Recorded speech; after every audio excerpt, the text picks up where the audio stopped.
अस्सलाम वालेकुम। मैं अफसान आपकी बात में आपको खुशामदीद कहता हूँ। आज का हमारा जो टॉपिक है वो बड़ा इंटरेस्टिंग है और इसके बारे में हमें सोचना चाहिए। हम बात करेंगे आज सुकून के ऊपर कि हम अपनी ज़िंदगी से हम अपनी ज़िंदगी को कैसे पुरसुकून बना सकते हैं। हमें हर रोज़ डिफरेंट परेशानियाँ हमारी ज़िंदगी में आती रहती हैं, लेकिन हम ऐसा क्या करें कि हम उन परेशानियों को दूर करके अपनी ज़िंदगी को पुरसुकून बना सकें। इस टॉपिक पे बात करने के लिए हमारे पास आज हमारे गेस्ट हैं मलक मोहम्मद ज़शान साहब और तैयब जहां ज़ेब साहब। हम इन दोनों की रहनुमाई में इस प्रॉब्लम के बारे में बात करेंगे और कोशिश करेंगे कि आपको कोई ऐसा एक पॉइंट दे जाए जिसके थ्रू आप अपनी ज़िंदगी को पुरसुकून बना सकते हैं। तो सबसे पहले मैं दावत दूंगा मलक मोहम्मद ज़शान साहब को कि वो पहले डिफाइन करें कि सुकून है क्या, आखिर हम सुकून कहते किसको हैं। जी ज़शान।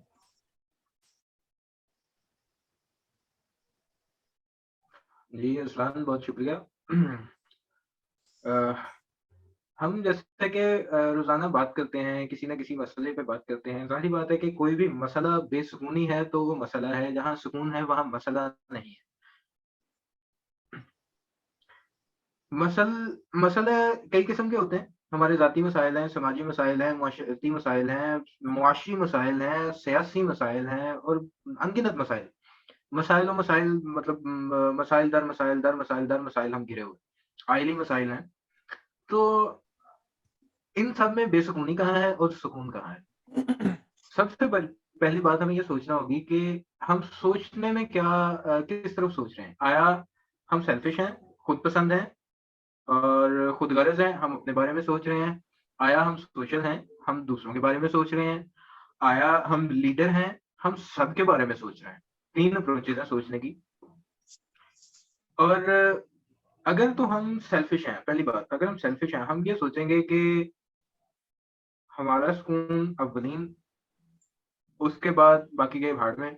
हमें इतनी स्पेस, फॉर एग्ज़ाम्पल अगर कोई बंदा किसी पार्क में बैठा है, वो खेलने के लिए या खेलने के लिए नहीं भी बैठा, वो वैसे बैठा है, वो एक बेंच पे बैठा है, वो किसी दूसरे को सिमट कर उस बेंच पे बैठने की जगह बना के नहीं देगा।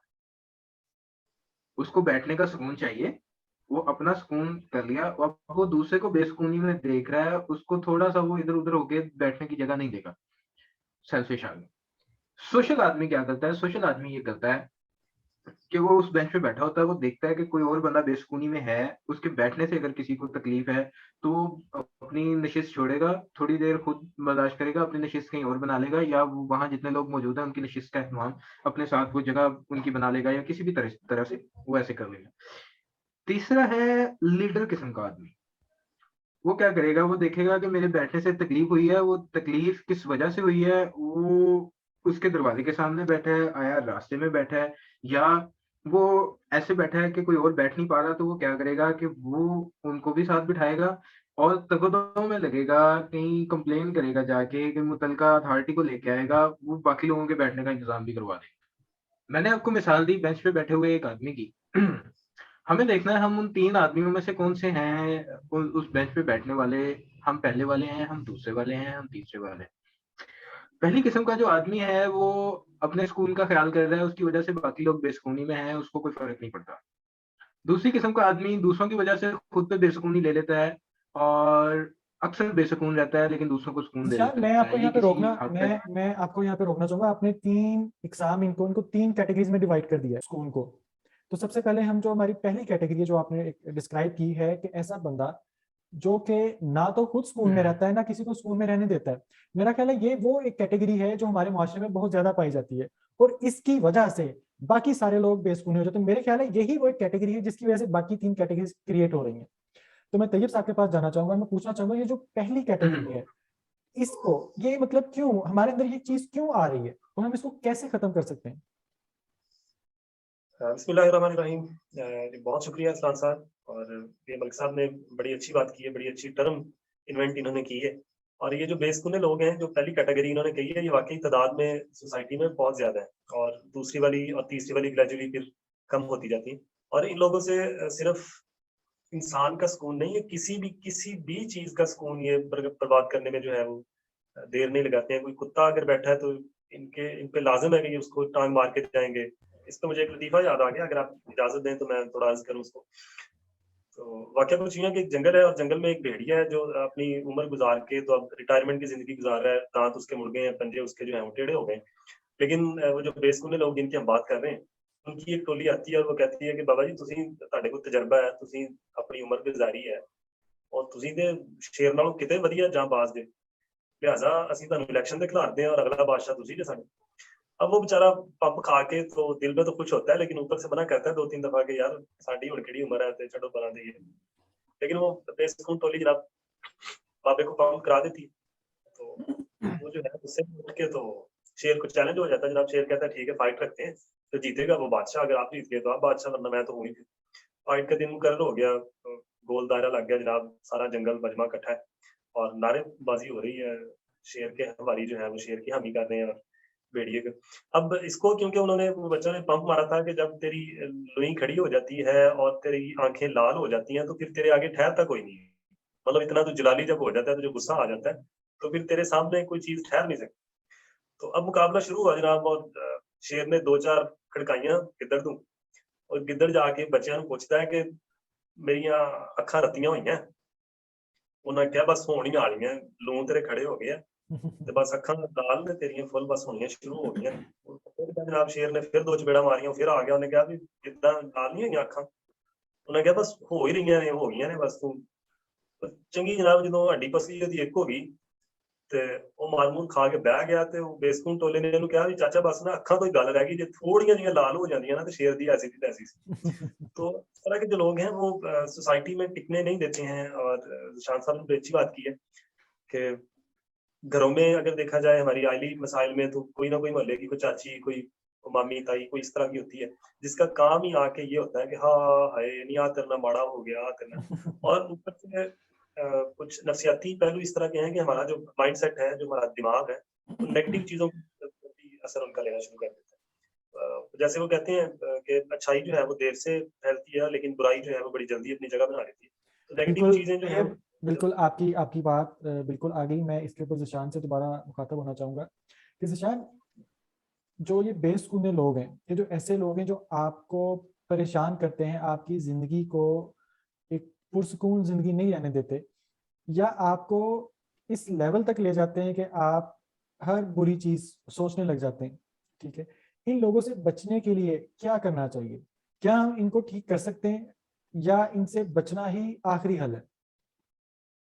हाँ जी असलान। जी असलान, आपका सवाल अपनी जगह बहुत अहमियत रखता है कि हम इनसे कैसे बच सकते हैं। देखिए हम नहीं बच सकते, बिल्कुल नहीं बच सकते। कोई इंसान इनसे बच नहीं सकता। हाँ, इनको बाईपास किया जा सकता है।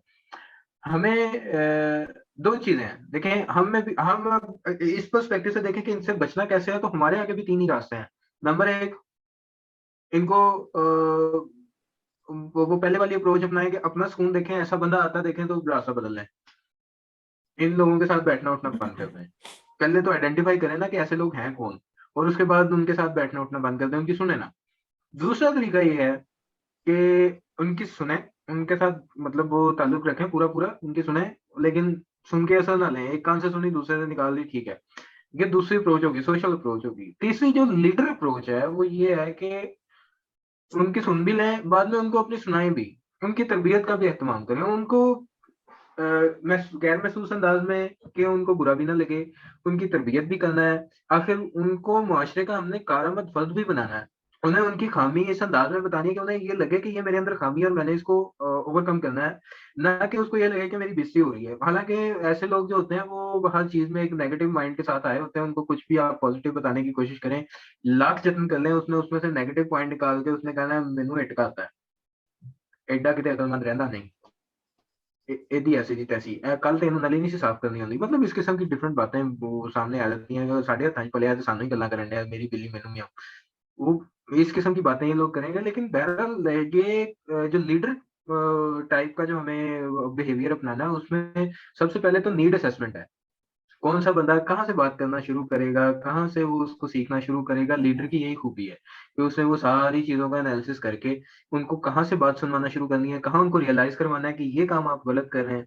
आप दूसरों को तवक्कुल, कंटेंटमेंट और कनात पसंदी से हटा क्यों रहे हैं? पहले उनको कनात सिखाना होगी। सबसे बड़ी बेसुकूनी की वजह बेकनाती है। जो मयस्सर है, मयस्सर पे कनात ना करना बेसुकूनी की सबसे बड़ी वजह। और जो मयस्सर पे काने है, जो कनात करके बैठा हुआ है, जो कहता है जो मेरे पास है बेहतरीन है अल्हम्दुलिल्लाह, वो अल्लाह का शुक्र अदा करता है, तो ऐसा कोई बेसुकून ना उठ के आया था वो कत्ल है तेरे कुल की। एक बंदे के पास रहने के लिए अच्छा घर है, खुला घर है, उसको सब कुछ उसकी सेटिंग है, लेकिन तीसरा बंदा आके उसको कहेगा ले ਇਹਦੀਆਂ ਤੇ ਛੱਤਾਂ ही ਜਿਹੜੀਆਂ टीआर ਕੱਢ रਹੀਆਂ ਪਾਈਆਂ होईयां ने काहदा घर है। मतलब बिल्कुल, अब मैं इन लोगों को मतलब आइडेंटिफाई करना सबसे पहला इंसान को मसले का हल है। ज़िशान मैं आपको रोक रहा हूँ टाइम की शॉर्टेज की वजह से। इसका मतलब इंसान को अपने हाल में खुश रहना चाहिए, और अगर इंसान अपने हाल में खुश रहना सीख जाए तो उसकी ज़िंदगी में सुकून आ सकता है। और ऐसे पर्सन्स जो बेसुकूने हैं, जो हमें हमारी ज़िंदगी को एक पुरसुकून ज़िंदगी नहीं रहने देते, उनसे बचने के लिए बेहतर यही है कि उनकी बात सुने और दूसरे कान से निकाल दे। तो ये यही सर यही क्वेश्चन मैं आपसे करना चाहूँगा। ज़रा थोड़ा सा जल्दी-जल्दी जवाब दीजिएगा क्योंकि टाइम हमारे पास शॉर्ट है। जी। जी अरसलान, ज़िशान साहब ने बड़ी अच्छी बात की है कि पहले हमें थोड़ा कैटेगराइज़ करना पड़ेगा, आइडेंटिफ़ाई करना पड़ेगा कि कौन लोग हैं या किनसे बचना है और किस तरह इनको डील करना है। और मैं एक और चीज़ आपकी नज़र करना चाहूँगा, वो बड़े एक दानिश्वर हैं खलील जिब्रान, उनकी एक है कहावत, एक बात है उनकी, एक नुक्ता है, और वो इस तरह कहते हैं कि अंधेरी रात थी और जा-बजा कुत्ते रात की खामोशी का सुकून तोड़ रहे थे, और एक बड़े कुत्ते ने उनको कहा कि खामोश हो जाओ और रात की सुकून को बर्बाद ना करो, और फिर वो खुद सारी रात भौंकता रहा। तो इस तरह के लोग भी पाए जाते हैं हमारे यहाँ के, दूसरों को हम चुप करवा देते हैं। मतलब ਤੁਸੀਂ चुप करो, ਤੁਸੀਂ ਇੰਝ ਕਰਨ ਦਿਓ, और मुड़ के खुद ਅਸੀਂ ਉਹਨਾਂ ਸਾਰਿਆਂ ਦਾ ਸਕੂਨ बर्बाद करना शुरू करने लग जाएंगे।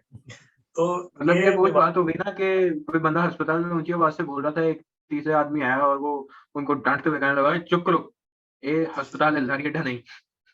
हाँ, यस। तो ये रोजमर्रा मामलात में हमारी चलती हैं ये चीजें, और ये डेफिनेटली बड़ा अच्छा आपका ये टॉपिक था आज का, कि ये बड़ी बीमारी है कि हम अपने काम से काम क्यों नहीं रखते।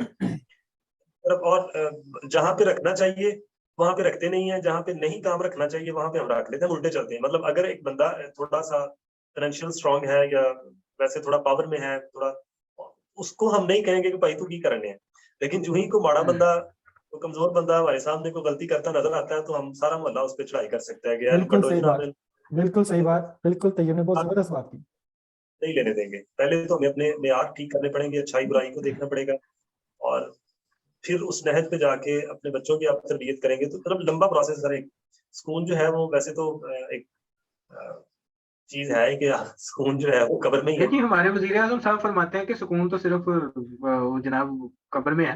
बिल्कुल। देखिए मेरे ख्याल में मैं अपने दोनों जो गेस्ट हैं मैं इनके साथ बिल्कुल एग्री करता हूँ। और एट द एंड मेरे ख्याल में अगर हमें वाकई सुकून चाहिए तो उसके उसके लिए हमें चाहिए कि हम अगर हमारे साथ कोई भी बुरा करता है तो बजाय इसके कि हम उसको जवाबी कार्रवाई करें या हम कहें कि यार इसका मैं कुछ करता हूँ या इसको मैं देख लूंगा, उसकी बजाय अगर हम अल्लाह ताला पे छोड़ दें और कहेंगे यार ठीक हो गया, तुमने इस दुनिया में तो हमारे साथ जो करना था कर लिया है, नो डाउट हम यहाँ पे उसके लिए उसके साथ कुछ कर सकते हैं, उसको उसका जवाब दे सकते हैं, लेकिन अगर हम जवाब देने की हैसियत रखते हुए भी अल्लाह पर छोड़ दें, क्योंकि जिंदगी का हमें भरोसा नहीं है कभी भी हम इस दुनिया फानी से जा सकते हैं। और फिर जो हमारा फैसला अल्लाह ताला ने करना है, मेरा ख्याल है उससे अच्छा फैसला कहीं नहीं हो सकता। तो अगर आप वाकई सुकून चाहते हैं तो अल्लाह के लिए उसको अल्लाह के हाथ पे छोड़ दें, तो मेरा ख्याल है इसके बाद आपके दिल को भी सुकून मिलेगा और आप पुरसुकून जिंदगी गुजार सकेंगे। इसके साथ ही एक शेर है, उसके बाद मैं इजाजत चाहूंगा। अब तो घबरा के ये कहते हैं कि मर जाएंगे, अब तो घबरा के ये कहते हैं कि मर जाएंगे, मर के भी चैन ना पाया तो किधर जाएंगे। मैं अरसलान आपकी बात में आपसे इजाजत चाहूंगा। अल्लाह हाफिज।